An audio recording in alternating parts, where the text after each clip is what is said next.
হারিয়ে যাচ্ছি কোন আলোক বন্যার তল সমুদ্রে। না না না, আমি যাই। ওই যে মেয়েগুলো আমাকে হাত ছাড়িয়ে দিয়ে আসছে, ওরা আমাকে কোথায় নিয়ে যাবে জানো? যেখানে আমার স্ত্রী অরুন্ধতি আছে, আমার পুত্র কাঞ্চন আছে, সেই অচিরিপুরের স্বপ্ন লেগে। আমাকে শাস্তি না দিয়ে তুমি ফিরে যাবে ব্রাহ্মণ? শাস্তি দেবো, তাই আজ নয়, আর একদিন এসে তোমাকে আমি এমন শাস্তি দেবো যা থেকে সকলে অবাক হয়ে যাবে, অবাক হয়ে যাবে।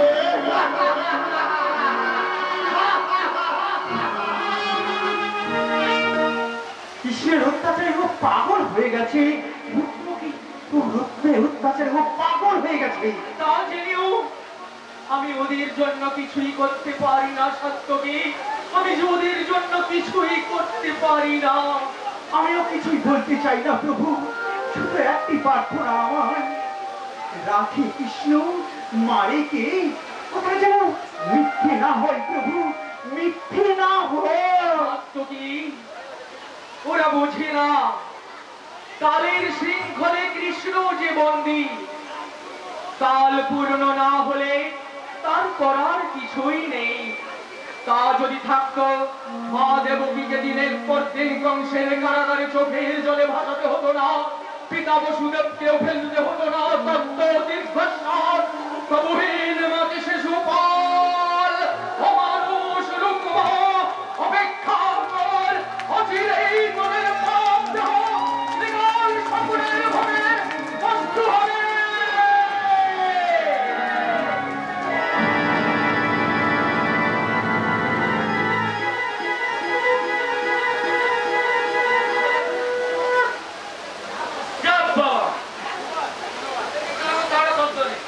দেখি আবার সংকট জয় করে।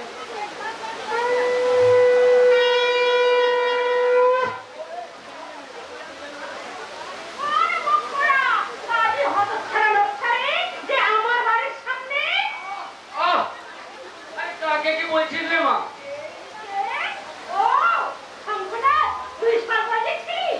শঙ্করনাথ নয় মা, এখন থেকে আমার নাম শঙ্করিনী। তাছাড়া আর করবো কি, একটা কাজ তো চাই।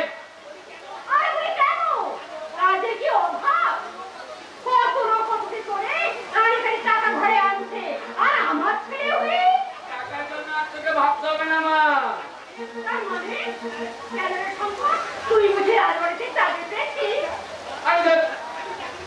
আমি চাকরি করবো কি?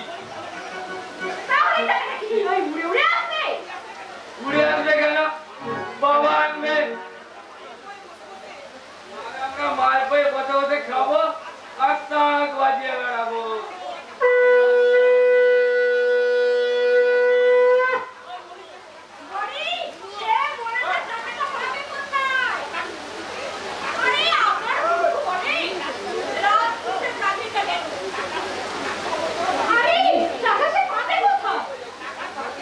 কাকার ভাগ্যেই অষ্টরম্ভা। তবে আর বলছি কি জানিস মা, মুখ করলে কি হয়, ও সালা বাবার যা বুদ্ধি না। বলবো আর কি, বাবাই এখন রাজপুরোহিত, শ্রীযুক্ত কল্যাণী কর্মা। কাকা কাকা থাকলে তো বড় দুপুরে টাকা হয়ে যায় তো কেটে 12 খানা করে। আরে না ফেললেও ফেলেছে, দেখে না।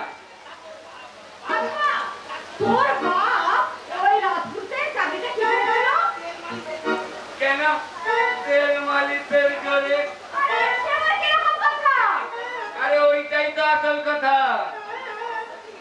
আজকাল মা সরস্বতী দয়া থাক আর না বুদ্ধি খরচ করে ওপরওয়ালার পর তেল মালিশের বিদ্যাটা ঠিক আচ্ছা করে শিখে নিতে পারলে আর কিছু ভাবতে হবে না।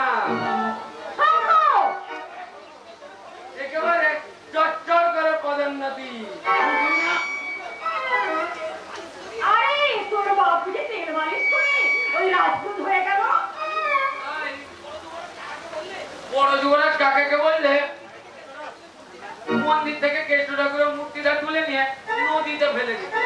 কাকা বললে আমি পারবো না। জানিস মা, অমনি ও তারা বাবা কোথায় ছিল এসে বললে আমি পারবো। তারপর অমনি সঙ্গে সঙ্গে কাকার জবাব আর বাবার বহাল। একদম খাঁটি কথা।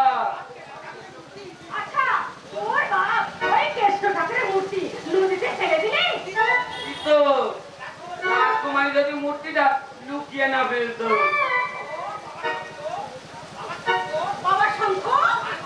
আর বাবা শঙ্খ, এখন যা বলছি শোন মা।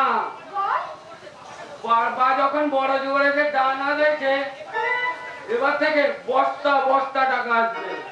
দুজনে খুব খাবো আর খুব বড়াবো।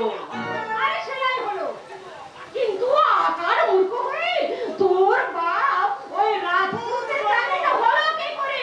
খুন করবো, মাথা ফাটাবো, আমি মুখ্য। আচ্ছা বাবা, তুমি পণ্ডিত, পণ্ডিতই তো। এতদিন রাজপুরাইদের চাকরিটা ওই দয়া করে ওই কন্দর্পকে দিয়েছে। তাই তাই তুমি যা পণ্ডিত না, তাই ক্ষমা করি জানতে বাকি নেই। বটেই তো, এই কলানি দিচ্ছে পণ্ডিত, এই খেজুর দানে আছে তো দূরে, এই পৃথিবীতে আছে বলে মনে হয় না। আচ্ছা বাবা, বলো তো রামচন্দ্রের বাপের নাম কি? রামচন্দ্রের বাপের নাম মানে রামচন্দ্রের বাপের নাম?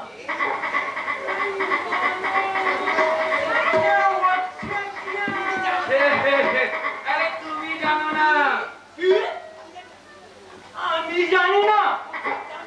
খুব সাবধান কেমন করি, এই গল্পের সবটা আমি জুতিয়ে লম্বা করে দেবো। হ্যাঁ, নামটা দয়া করে বলে ফেলো না। আমি রাজপুরোহিত কলানিধি শর্মা, আমি রামচন্দ্রের বাপের নাম জানি না? রামচন্দ্রের বাপের নাম রাবণ পুত্র বাবা, তুমি একটি হস্তি মূর্খ। শুনছো কেমন করি? মা কি শুনবে? তুমি শুনে রাখো, রামচন্দ্রের বাপের নাম দশরথ।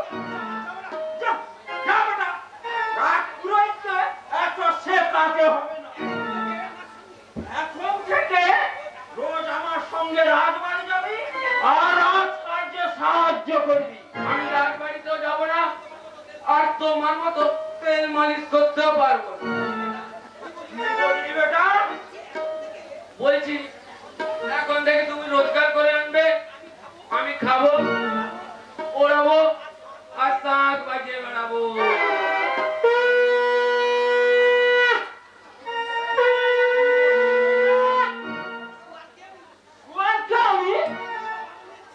আরে তুমি তো বামুনের ছেলে হয়ে ওই কেষ্ট ঠাকুরের মূর্তি জলে ডুবে দেবে বলে কোরাক কিনে বেশ করেছি।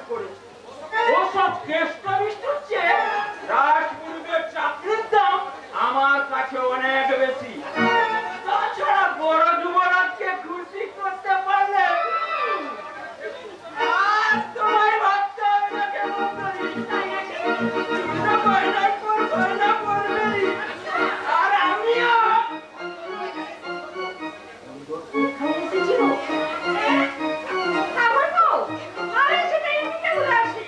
তারপর ওই রাজপুতের চাকরিটা যখন গেছে, তা কিছু আর ওই ভাগের দাম কাছে আসবে। অন্তত তোমাকে একটা প্রমাণ করতে আসতেই হবে। এটি ঠাকুর তুমি কেমন করি? কন্দর্পকে কিছু খেতে দাও।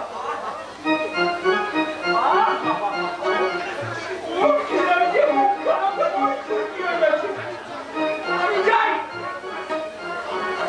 চট করে ওই সন্ধ্যামার ঠাকুরের সঙ্গে একবার দেখা করে আসি। কেমন? ঠাকুর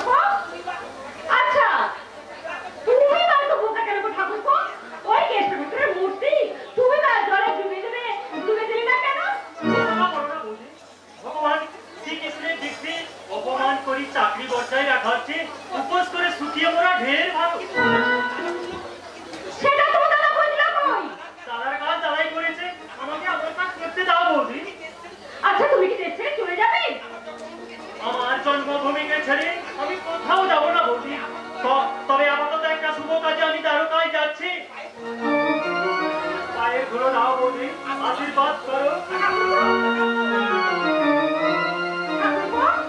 আমি যেন কৃতকার্য হয়ে ফিরে আসতে পারি। বলছি তোমাকেই বলি, আমাদের রাজকুমারী একখানা গোপন পত্র নিয়ে আমি দ্বারকায় যাচ্ছি। ঠাকুরের মূর্তি আচ্ছা যাচ্ছ দেখো যাও, কিন্তু ওই দ্বারকা থেকে দেখো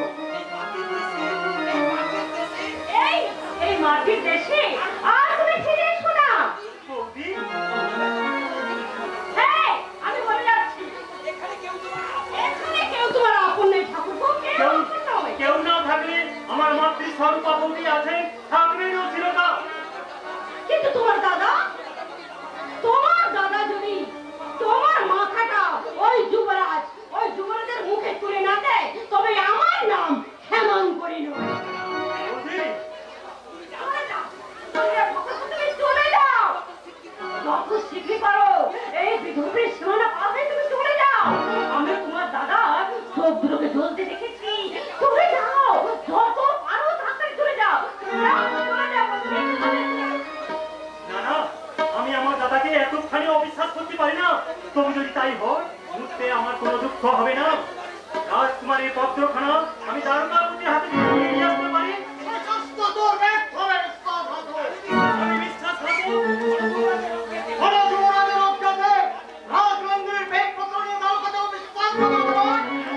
আমি রাজনন্দিনীর পত্র নিয়ে দ্বারকায় যাচ্ছি, তা তোমরাও জেনে গেছো। তা জানবে কেন?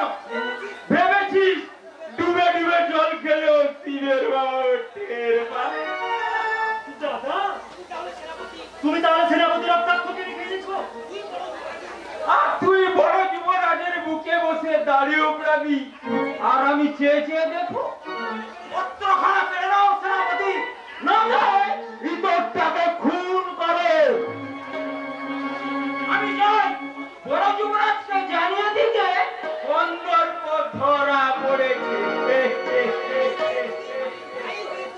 ভাই ভাই, তুমি এত শত্রুতা করতে পারলে তুমি দাদা? আরে রেখে দে তোরে বড় বড় বুলি।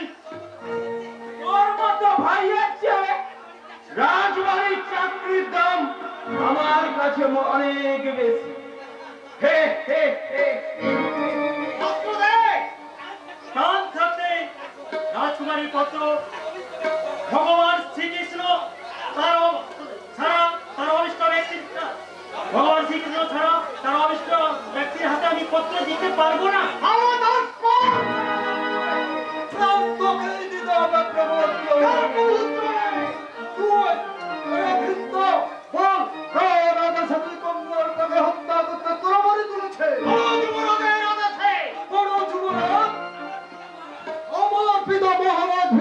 জীবিত থাকতে গিয়েছে, কোন অধিকারে দুই রাজপুরোহিত গঙ্গার রক্তে স্নান করতে আমার বিকারণ্যে কি পুষ্ট হয়নি তোর এই পাপদেহ?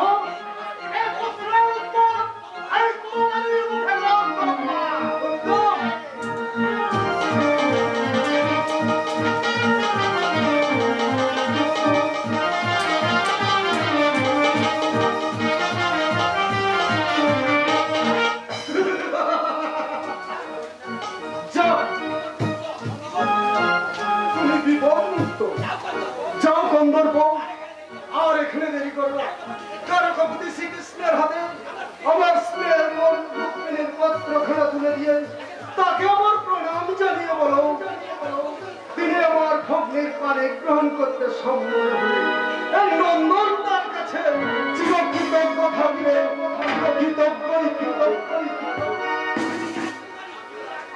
আমিও রাজকুমারী রুক্মিণীর সঙ্গে ভগবান শ্রীকৃষ্ণের মহামিলন ঘটিয়ে দিতে পারলে শুধু পৃথিবীতে আসা আমার ব্যর্থ হয়নি।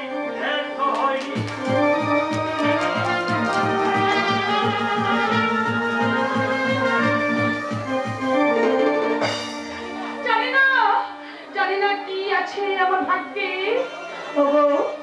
জগৎ স্বামী, আমি যে মনে মনে তোমাকে স্বামীত্বে বরণ করেছি। তুমি বলো প্রভু, বলো তুমি কি আমারে বড় মানুষ নেবে না? প্রভু বলো, প্রভু বলো, তুমি কি নেবে না? प्रभु जी तू सुंदर मेरे गोपाल प्रभु जी तू सुंदर मेरे गोपाल शोभे लाला पर चंदन तिलक काने बिराज माला शोभे लाला पर चंदन तिलक काने बिराज माला तू सुंदर मेरे गोपाल प्रभु जी तू सुंदर मेरे गोपाल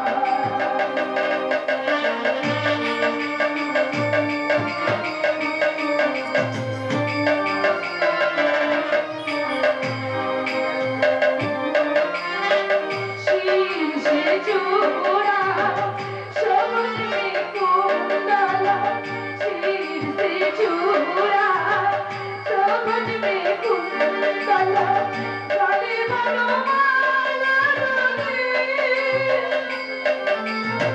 चढ़ते नूपुर रुन झुलवाया चढ़ते नूपुर रुन झुलवाया नाचो नंद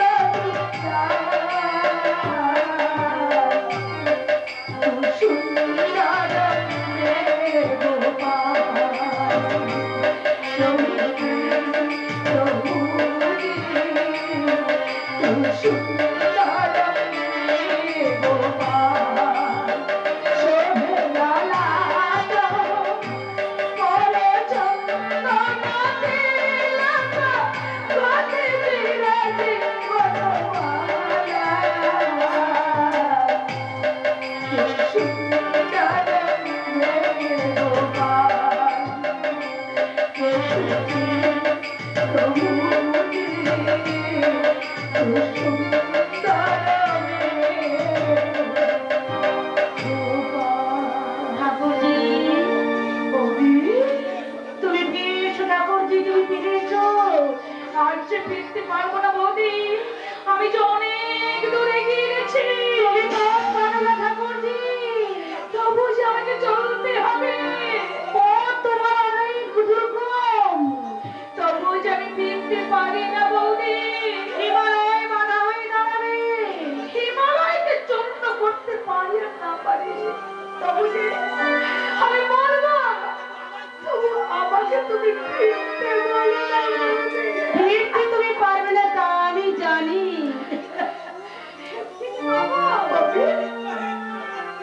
কিন্তু তোমার প্রিয়তমা বিগ্রহকে তুমি কোথায় লুকিয়ে রেখেছো লুকিয়ে রেখেছি বৌদি তোমার দাদা আছে সেই বিগ্রহ ছিনিয়ে নিতে কি বললে পারবে না আমার দাদা বিগ্রহ ছিনিয়ে নিতে কোনোদিনও পারবে না তোমাকে কিছু করে কণ্ঠ লগ্ন করিয়ে দেবে যদি দেয় তাহলে সে আমার মৃত দেহকেই দেবে কিন্তু কোনোদিনও আমার জীবিত দেহ সে কোনোদিনও পাবে না তবে তুমি এগিয়ে যাও ঠাকুরজি এগিয়ে যাও শক্ত হও বুকে পাথর আনো আতুর জয় লাভক প্রলয় কোন কঠিন বক্র করে তোমার পদ দুর্গম হোক সুগম হোক কারণ আমি অনেক পথ এগিয়ে সুদিন তুমি একদিন পাবে নিষ্বাসনার অরণ্যে দাঁড়িয়ে একদিন তোমার আশা পূর্ণ হবে সেদিন তোমার ওই বড় মল্ল তুমি পরিয়ে দাও তোমার শ্রীকৃষ্ণের কণ্ঠে সেদিন তোমার মনের আশা পূর্ণ হবে সেদিন তোমার মনের তপস্যা পূর্ণ হবে তোমার সকল সাধনা তপস্যা সাধনা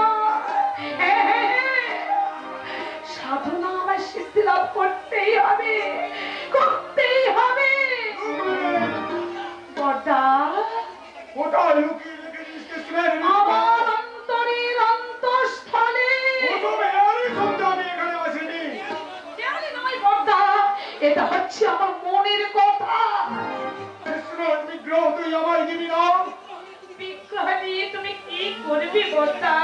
নদীর জলে নিক্ষেপ করবো। ছি বড়দা, ছি ছি ছি। তুমি শুনেছিলাম তুমি নাকি বীর। বীর নই তো, তোর কি কাপুরুষ? বীর কখনো একটা পাথরের বিগ্রহকে কোনোদিনও ভয় পায় না। ভয় পেয়েছি, তোকে বললো কে? ভয় না পেলে, আরে তাহলে তোমার ওই চূর্ণ করার এত আগ্রহ কেন? এই জন্য যে সেই রামপুর গৌরনন্দন কৃষ্ণের পুজো নিষেধ করতে চায়। পারবে না, পারবে না বড়দা। হ্যাঁ, বাইরের বিগ্রহকে তুমি পায়ে পদতলে চূর্ণ করলেও অন্তর বেদে ওই কল্পনার বিগ্রহকে তুমি কখনো কোনোদিনও চূর্ণ করতে পারবে না বড়দা। সে আমি বুঝবো। তুই কন্দর বুকে হাত দিয়েই জগৎ কৃষ্ণের কাছে পত্র পাঠিয়েছিস। হ্যাঁ, আমি পাঠিয়েছি, পাঠিয়েছি। তার জানার অধিকার তোমার কোনোদিনও নেই। রুক্মিণী! হ্যাঁ, চোখ রাঙিও না দাদা, তুমি আমাকে চোখ রাঙিও না। যেমন এই বিদর্ভের জ্যেষ্ঠ ভ্রাতা, আমিও তেমনি রাজনন্দিনী রুক্মিণী। তুই আমাকে সাহিত্যে বরণ করবি না?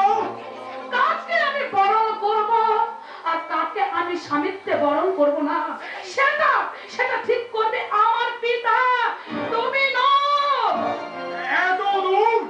তবে তুই অসুরে রাক্ষসী তোর মেরিত পত্র ভাব কন্দর বুকেই তাড়াতাড়ি যেতে হয়নি।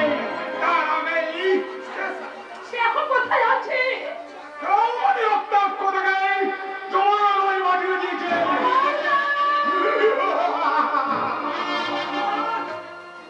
এই যে রক্তাক্ষ কন্দর বুকে তুমি বন্দী করেছ না হত্যাই করেছ? এটা সম্ভব হয়নি প্রভু। কি বললে? সম্ভব হয়নি। তার কারণ বাধা দিয়েছে। কে বাধা দিয়েছে? প্রতিহিংসায় তুমি হিতাহিত জ্ঞান শূন্য হতে পারো দাদা, কিন্তু আমি তো পারিনি। বলে ওই রাজদ্রোহী আমি তোকে প্রাণদণ্ড দিলাম। ফিরে নাও, ফিরে নাও বড়দা, তোমার আদেশ তুমি ফিরে নাও। তাছাড়া প্রাণদণ্ড দেওয়ার তুমি কে? আমি বিদর্ভের ভাবী রাজা। ভাবি রাজা বলেই এতদিন তোমায় শ্রদ্ধা করে এসেছি দাদা। এখনো শ্রদ্ধার আসন থেকে ধুলোয় নামিয়ে দিনি, কিন্তু ভেবে দেখো দাদা, প্রতিহিংসায় অন্ধ হয়ে বিদর্ভের মাটিকে কলুষিত করা তোমার কি উচিত? তুমি থামো প্রদানায় ভিন্ন। রাজকার্যে বাধা দিয়েছে। রাজকুমারের মর্যাদা আমি তোকে দেবো না পাপিষ্ঠ। রক্তাক্ষ নিয়ে যাও মশালে।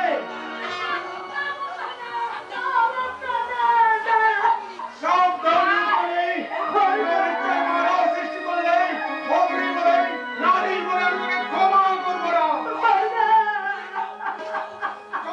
রক্তাক্ষ নিয়ে যাও। যাও। কোথায় নিয়ে যাবে নন্দ? তুমি ফিরে এসেছো বাবা, বাবা তুমি ফিরে এসেছো। অপদার্থ রূপের হাতে দেওয়ার দণ্ড দিয়ে তীর্থে যাওয়াটাই আমার ভুল হয়েছে। পিতা চুপ! ওর মতো কুলাঙ্গারের মুখে পিতা ডাক শুনতে আমার ঘৃণা হচ্ছে। বিদর্ভে প্রবেশ করার সঙ্গে সঙ্গে তোর যে কুকীর্তির স্বাক্ষর আমি চোখে দেখেছি। কি দেখেছেন পিতা? কতটুকু দেখেছেন আপনি? যা দেখেছি তাতেই ক্ষোভে দুঃখে আমাকে মাটির সঙ্গে মিশে যেতে ইচ্ছে করছে। যে বিধর্মের প্রজারা আমার নিরপেক্ষ শাসনে শান্তির অনাবায়ু শুনে গা ভাসিয়ে দিয়ে নিশ্চিন্তে নিদ্রা দিত, তাদের মুখে উঠে স্কুলে পড়তো আনন্দের হাসি, লক্ষ্মী বাধা থাকতো যাদের ঘরে ঘরে, তাদের পরনে এই বস্ত্র খোদাই চোখে চাচারি রাত পুরুষদের অত্যাচারী প্রজাদের চোখের জল বয়ে যাচ্ছে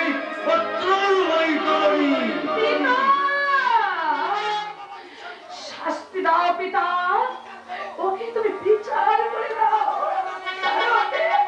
কারণে যে যে মানুষটা তোমার আদর্শকে জন্ম করে দিয়ে পদদলিত করেছে ওই শয়তানটা, তাকে তুমি শাস্তি দিয়ে বুঝিয়ে দাও যে 2 দিনের জন্য তার হাতে রাজদণ্ডের দারভার দিয়ে গেল। এখনো বীরগর্ভের রাজা তুমি, সে নয়, কোনদিনও নয়।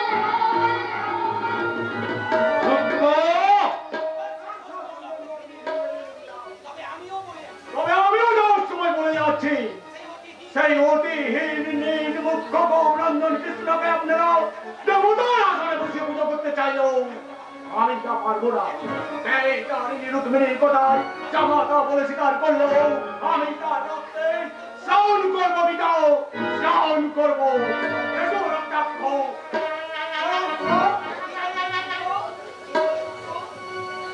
বললে রুক্মৌ, তারকাধিপতি শ্রীকৃষ্ণ অতিহীন নিজ মূর্খ, তাই তো রুক্মিণী তাকে সমিত্য বরণ করতে চাইছে রে, দাদার মাথায় খুন চেপেছে।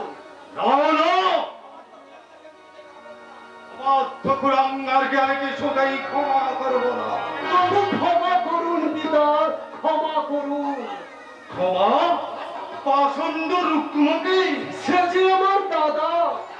ওই দাদাই না তোকে মশানে পাঠাচ্ছি। তবু দাদাকে আপনি এবারের মতো ক্ষমা করে দিন পিতা। আমার ক্ষমার মর্যাদা ও আমাকে দেবে না রে নন্দ, আমাকে দেবে না। আমি স্পষ্ট দেখতে পাচ্ছি ওই কৃষ্ণোদ্দেশী কুলাঙ্গারীর অস্ত্রের নিচে হয়তো একদিন আমাকে মাথা পেতে দিতে হবে। তাই যদি হয় সেদিন এই নন্দন অগ্রজ বলে বড় ভাই বলে দূরে দাঁড়িয়ে থাকবে না পিতা। সকলের আগে আমি প্রতিরোধের প্রাচীর হয়ে দাঁড়াবো তার সম্মুখে। তার উন্নত তরবার উন্মুক্ত গর্জনকে মুহূর্তে স্তব্ধ করে দিতে না পারি, রাজার রক্ত ঢেলে করে যাব আমার অক্ষতম প্রায়শ্চিত্ত। তবু নন্দন জীবিত থাকতে তার পিতার সাগ্র স্পর্শ করার শক্তি কারো হবে না, হতেছে দেবে না। নন্দ আর রুক্মৌ একই বৃক্ষের দুইটি ফল, একজন অমৃত আর একজন বিষ। মায়াবতী,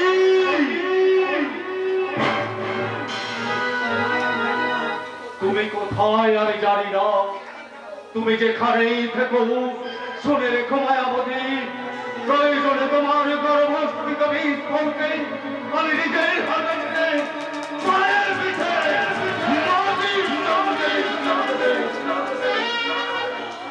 তার জন্য তুমি আমায়